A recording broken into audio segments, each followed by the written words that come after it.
Welcome to the Mael Time Podcast. I'm joined today by Alon Leichman, Israeli Olympian and assistant pitching coach for the Miami Marlins. The first Israeli to ever have a job on the big league fields, correct? Yes.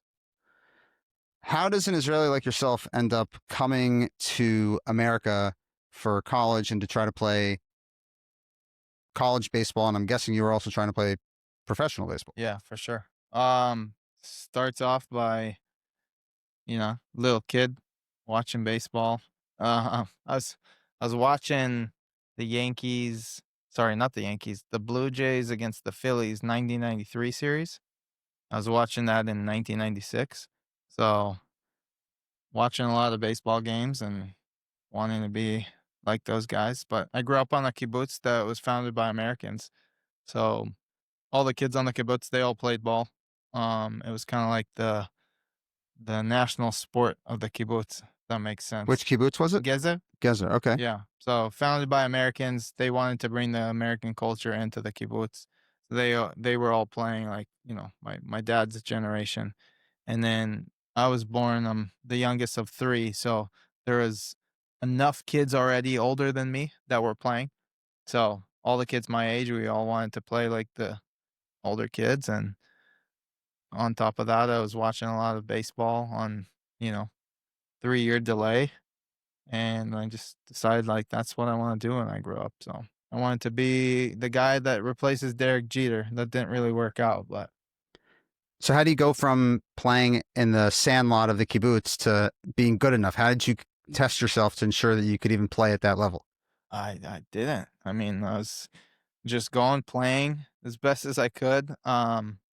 Competition in Israel wasn't, obviously not and not anything like we see out here. Um, so I didn't really have a way to know, to be honest.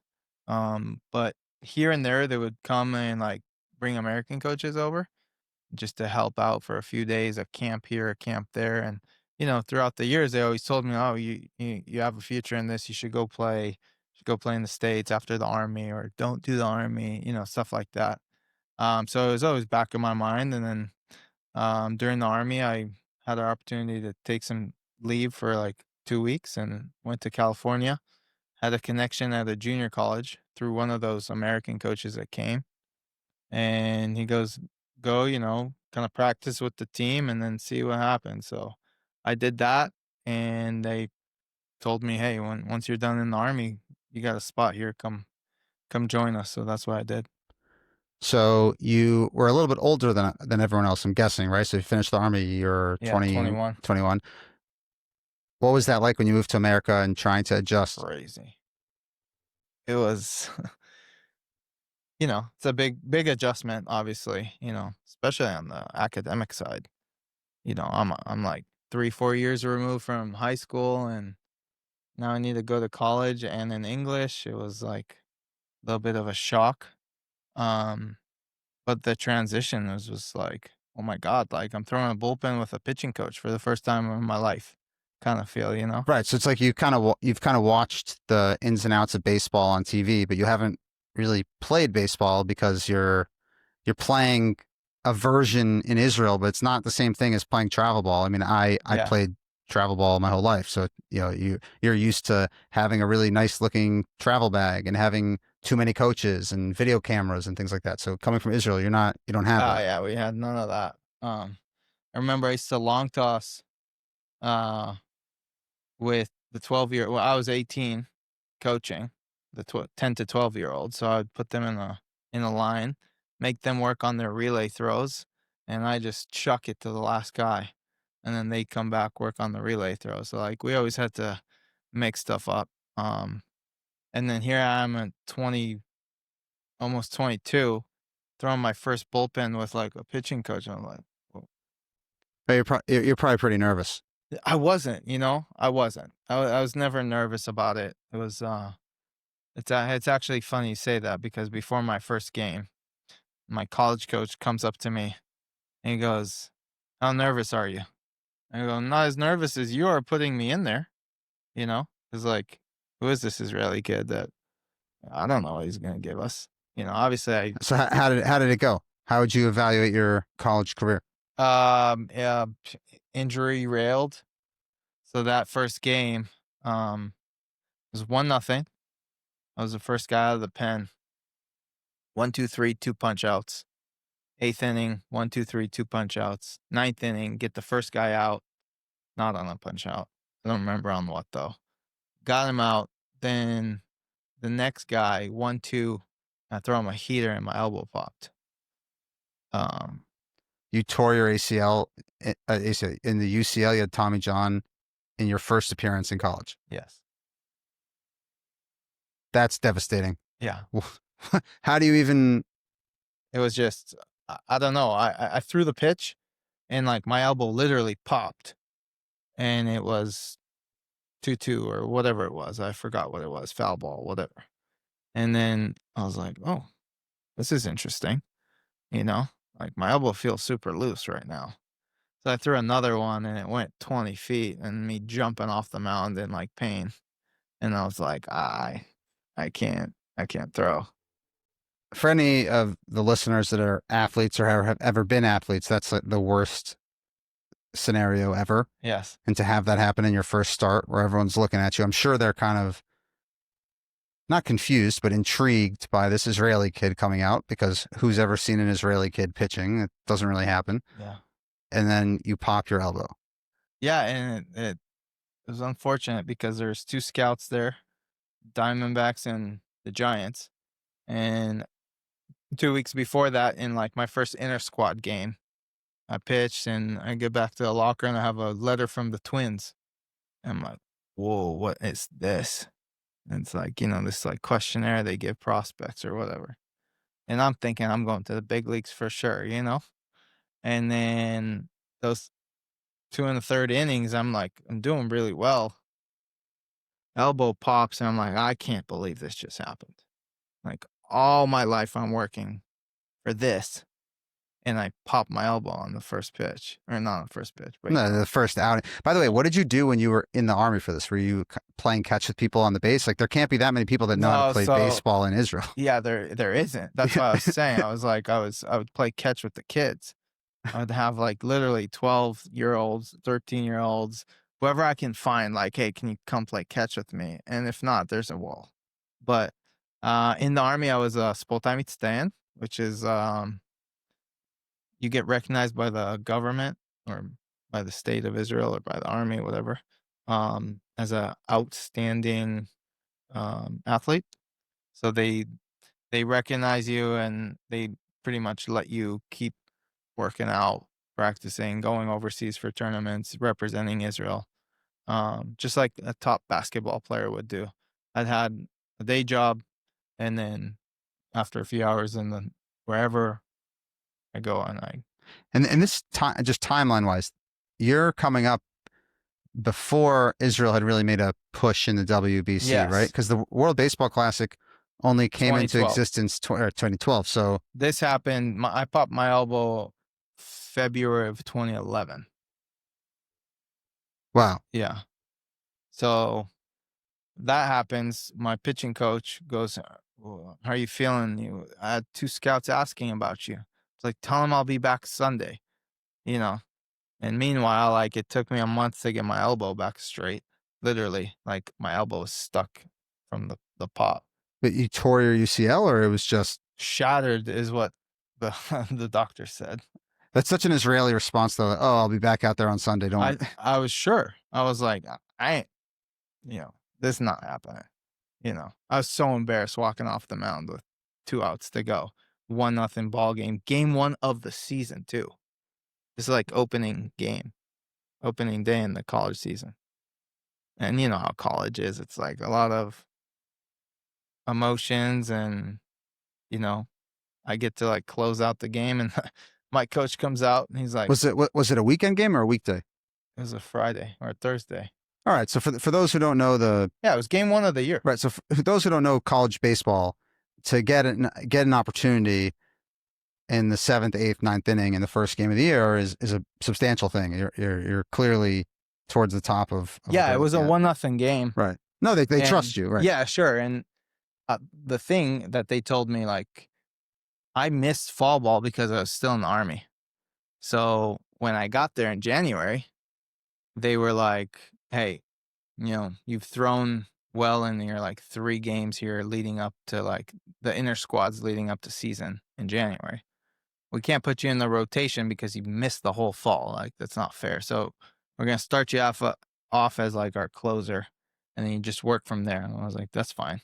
So obviously my whole life I started. So going in and throwing multiple innings out of the pen was not a big deal for me. Okay, so what happens after this? How long did it take you to get back in your career? And then how did that intersect with representing Israel on the national stage? So I never really got back to what I was. I classic was like, hey, Tommy John is like 12 to 14 months to 15 months recovery. Like, I'm Israeli. I work harder than all you guys. I'll be back for next season, which was 11 months away from the day I got surgery. And that was a big mistake. If nowadays my buddy just got Tommy John, he's not going to throw a baseball before 6 months. I was playing catch at 3. And this is obviously like, I had a doctor that was guiding me, and he was like, yeah, it's fine. Yeah, but you're still Israeli, so you're going to do something like that, I guess. So it is a little more complicated. They took a cadaver, and it actually never adapted to my elbow, rather than taking it from my body. Like, they could take a ligament from your knee, and they gave me a cadaver for some reason.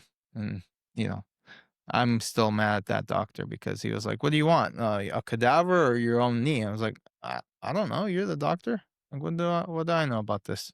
He's like, cadaver, fine. It's like, it's going to work the same.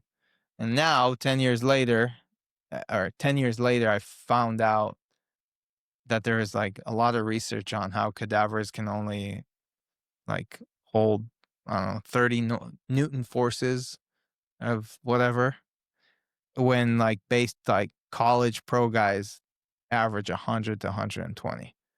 So I was like, okay, I was kind of screwed. Did you re-tear it eventually? So it took 3 years for me to go get the second surgery because I was like, it's not working. I'm in pain. I'm in no velo. I could still pitch, and I did well, but like, I'm trying to be a big leaguer, and this ain't it. So before my junior year in college at UC San Diego, I told my coach, like, hey man, like, I can't start the season like this. Like, I need to get this checked. Went back to the doctor. He's like, listen, it's either a nerve, your nerve is trapped, so you need like either a 6 months recovery or 3-month recovery, or Tommy John again. But Tommy John might not be the issue. It might just be that nerve is trapped. So I was like, okay, let's do the small one and see what happens. We do the small one. I pitch 3 months later for Israel. 7 innings championship game, everything, like, pitched great. We win. Back to the doctor, and he's like, you need Tommy John. I was like, no chance. I'll just keep throwing, pain, no velo, and kind of accept my fate. I was like, this is not, I'm not going to be a big league pitcher anymore. Like, that's a tough pill to swallow. It is, but it was like 3.5 years of like kind of gradually realizing Accepting it, right? It wasn't like one day, like, dream's over, sorry. It was like Tommy John, all excited, and it's like, a year goes by, 2 years go by. I'm like, this is not ideal. Second surgery, and it was like, if I got a third surgery, I'd be done for my last 2 years of college. And I was like, I'd rather just play and, try and stay in the game somehow else after I'm done. Did you also play the field? In Israel, in yeah. Israel, okay. So until I was 21, I mean, I grew up, I was like the pitcher. I'm sure you're probably the only you probably batted third. You're probably the only one who could hit and throw also. Yeah. But what's that been like? I guess if you could just talk about a little bit what it's been like representing Israel and what you've been doing there. Yeah. Obviously playing the field as well. Yeah, I mean, so I would, like you said, hit third, play short when I wasn't pitching. And since I'm 10, I'm representing Israel in the international stage with European tournament here, World Baseball Classic there, big leagues, whatever, Olympics. So it's been since I was 10, it's been an honor, and I felt like, swear to God, like at 10 years old, we're out in Holland, and I was like, we got kind of responsibility here. Like the whole world hates us, and it's like we got to show that we're normal people, normal kids, and I think doing that was like super meaningful. When I was 12, we went to Poland, same thing, and then kind of every year from there. And now, obviously, on the biggest stage, I feel lucky. I feel proud. I don't know how much carry it has, but I do what I can. I'll say that for those of us who've been in America, we see the Team Israel out there and Jewish people. It's awesome. It's really cool to see the state of Israel actually representing itself and performing in a sport that a couple of years ago it would be unthinkable that you'd even win a game or score a run. Yeah. And you've been part of that. I mean, you're so. What's that journey been like? The teams were not as good at the beginning, and now the competitiveness has really risen. No. I mean, 2012, we had a really good team. It just fell short one game in extra innings. But I always thought our teams were pretty competitive. And then obviously 2017 World Baseball Classic, we went on a run that really put us on the map. We finished 6th in the world. And then, that led to one thing. And the next thing you know, we're somehow in the Olympics and beating Team Mexico and finishing 5th place. And also one run away from competing for a medal. So it's pretty awesome. And one moment that I'll never forget was when Jacob Steinmetz struck out Manny Machado in I think the WBC, right? Yeah. I mean, it's just crazy. Like it's just the scale of how many people are actually attempting to even play baseball, and then you have one of the greatest hitters in the history of baseball who struck out against Team Israel. It's pretty cool. Yeah. It's hard to imagine that could happen, but it's pretty cool. Yeah. And you see that it's you see everyone gets excited. Yeah. What's it been like? I know you were in the Cape League as a pitching coach, and then how did you decide you wanted to pursue being a coach in first the MILB, right? Minor leagues. And then Major League Baseball. Yeah, I mean, I just wanted, honestly, I thought after I'm done, the goal is, I don't know, coach high school or maybe coach college, junior college. I thought that's like the dream job. Didn't even think about D1 or anything like that. Went out to the Cape, and one day I got a call from the Mariners saying like, "Hey, we got your resume, and we'd like to offer you a job." That's awesome. Did you even send it, or they got So what happened was, a teammate of mine in San Diego, his dad, Jerry DePoto, who it took me 3 months to be his teammate to realize his dad was even the general manager of the Seattle Mariners. I went to the Cape, and I had a friend, Andrew Lorraine, who was a Team Israel pitching coach, and he said, "You should write up every player you see in the Cape, and then send it to guys in professional baseball that you know." So I sent it to Lorraine. I sent it to Alex Jacobs, who was like with Team Israel at the time, and with the Phillies, I think at the time, or Astros. And then another connection was like my buddy from UCSD, his dad, and his dad knew who I was. I was like, "Hey, would your dad want this? Like, I made this, and I'm gonna send it to teams." He goes, "Yeah, my dad said send it, and he can, read it and kind of help you refine it, and then you can send it to teams." So his dad was the first guy I sent it to, and he replies like, "Hey, this is pretty good. Would you like to shadow a scout or something in the Arizona Fall League?" Or yeah, in the Fall League. And I was like, "Sure." 100%, but I don't want to be a scout. I want to be a coach. He's like, yeah, that's fine, whatever, whatever. And yeah, So you were with the Mariners for 3 years? no, 6. Wow, 6. 2017 to 22, Okay. including 22. And for those who usually tune into my podcast, talking about foreign policy, things like that, there's no need for us to get political, but what's it like being an Israeli in Major League Baseball system for the first time? Had people even met Israelis before? Did they know? No, most of them, no. But it's been really easy. Most of them love Israel. Can have a lot of religious Catholics, Yeah, and they all love Israel. right? So, yeah, I never had any issues. People, always kind of take interest. Today, I was talking to a pretty high up, and he started the conversation in Hebrew, and I was like, "Whoa, that is not what I expected." That's awesome. Yeah, his wife is pretty sure he said his wife is Israeli. He spoke Hebrew to me. Like that, I did not expect that. That's awesome. He's not Jewish though.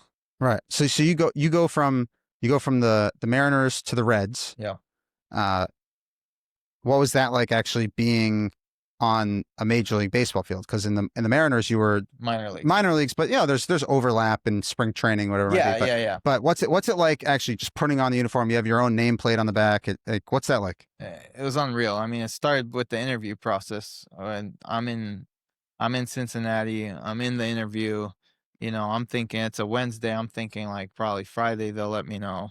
Um, Thinking Thursday, like the next day, I have more interviews.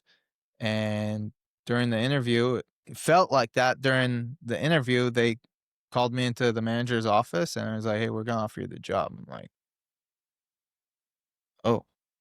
Um, I was lucky enough that the Mets called the day before to interview me for the bullpen coach job. So I had a little bit of like leverage, pressuring the Reds a little bit to make a decision.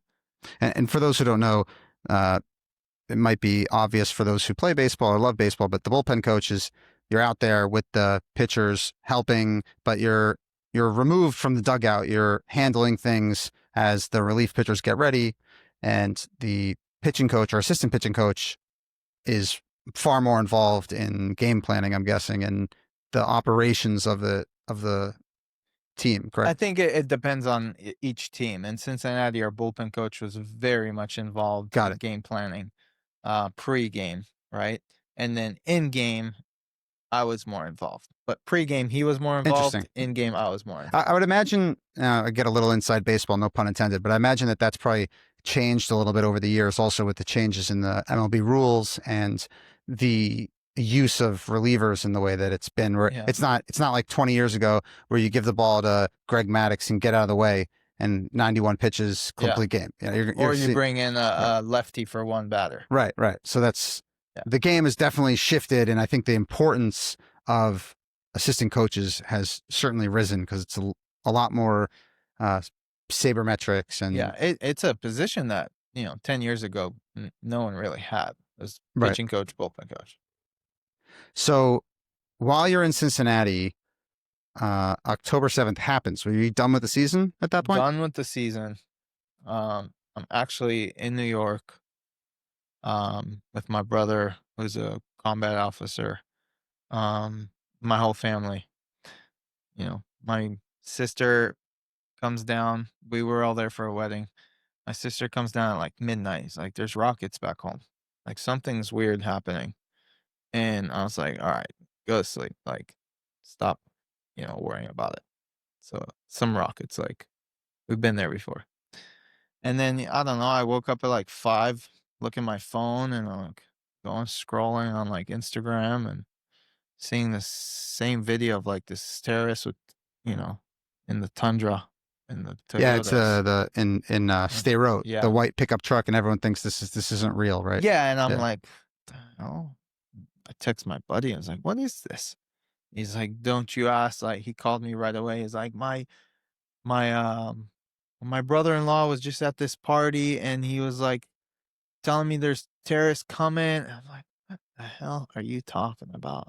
He's like, I'm telling you, I thought he's on like drugs and just making stuff up, but he's like, I'm on the phone with him and he's telling me he's like driving and there's terrorists and they're shooting the car in front of him and behind him, and he survived and was able to escape. I was, what are you talking about? And then like I go on, I wake my brother up.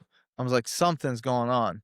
And he looks at his phone, he's like, oh my God, 80 messages. Like um he got Called up, called up. right? And so an hour later I find out that a friend of ours was killed. Um he was in the Yamam, and he was in the same unit of one of my best friends growing up in baseball too. They were in the same squad. I was like, oh boy, he's for sure with him. Like, I wonder what happened. And then it took a day to find out that he was the only one who survived. They were a group of four, got ambushed. He got shot 4 times. He's in critical condition, but he's still alive. Uh, that was like in the first hour. So what's it like being the token Israeli in Major League Baseball? Like when you show up to spring training, are people just asking you, "Hey, what's going on?" Or is A like an lot. elephant in the room? No, I'm going out with the bring him home shirt and everything, like, but during the war, I right away, I came back as fast as I could, spent the whole till, I don't know, till spring training. Um, then I came back and everyone's like asking because they know like there's a war going on and I'm out there.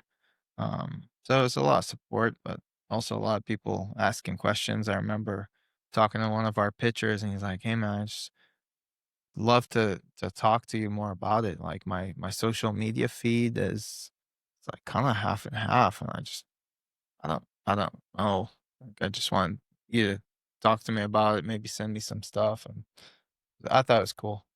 Have you had an opportunity to have kind of those in-depth conversations where people have, I don't want to say turned, but just have a better understanding? Because people on social media, especially professional baseball player, I'm guessing, going to and from planes, and you're spending a lot of time. You see crazy things, and Yeah, for the most part, it was like everyone's on our side.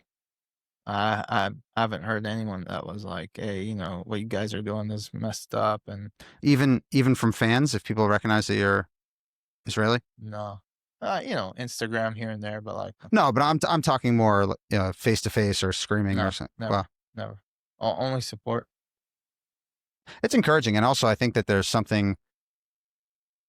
I think the emotions on social media sometimes get so loud that people don't realize that most Americans, they go to a baseball game, they love baseball. They're not out here to make a crazy political point. And I Yeah, think I'm not going to ask you to get in trouble, but sometimes in sports, people they bring these political points, and it's nice that you're able to be Israeli and be proud and bring them home, which is not a political point. It's just yeah, the hostages should come home.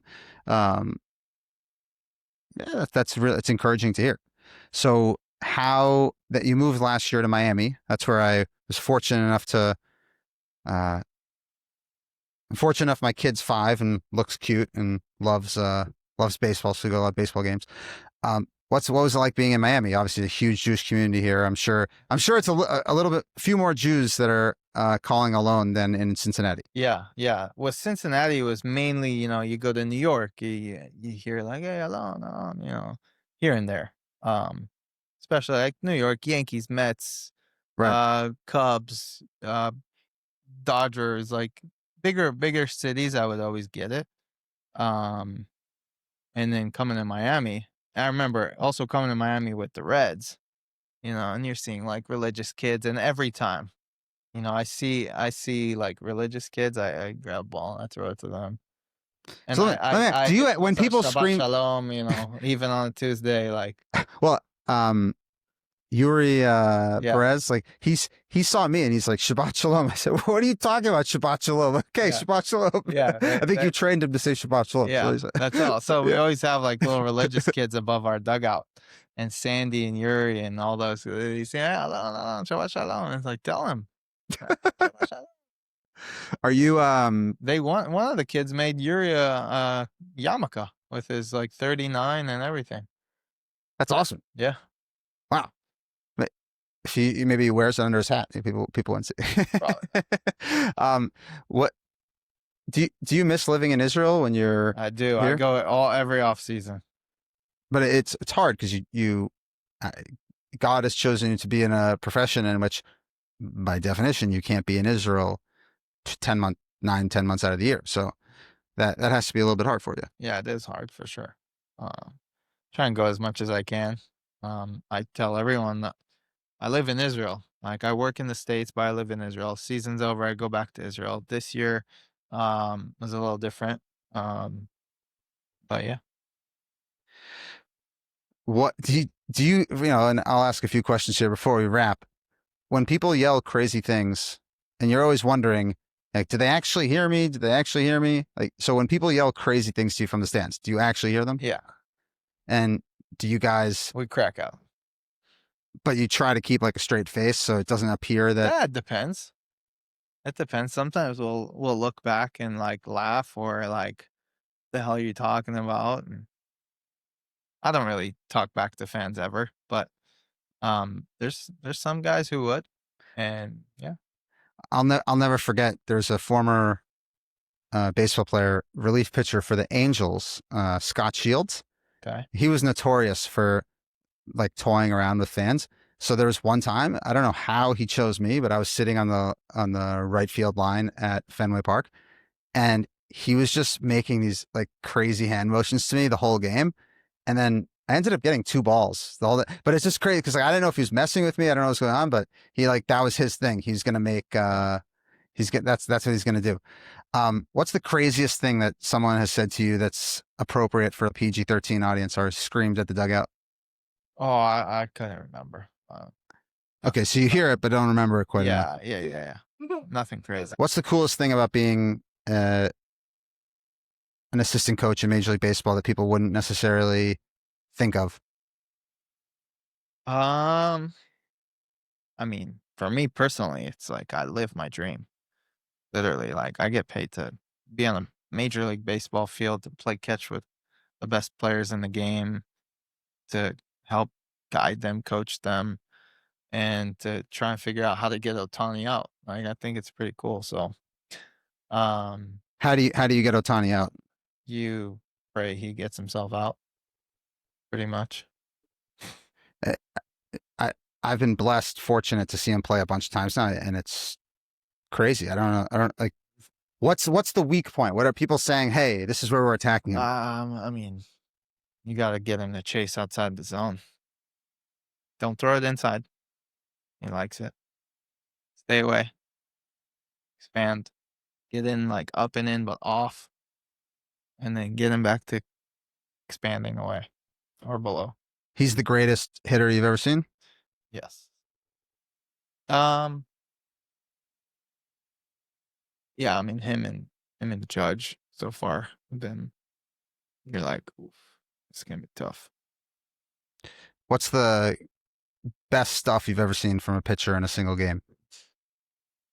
So that's a close one between Hunter Green and Yuri Perez.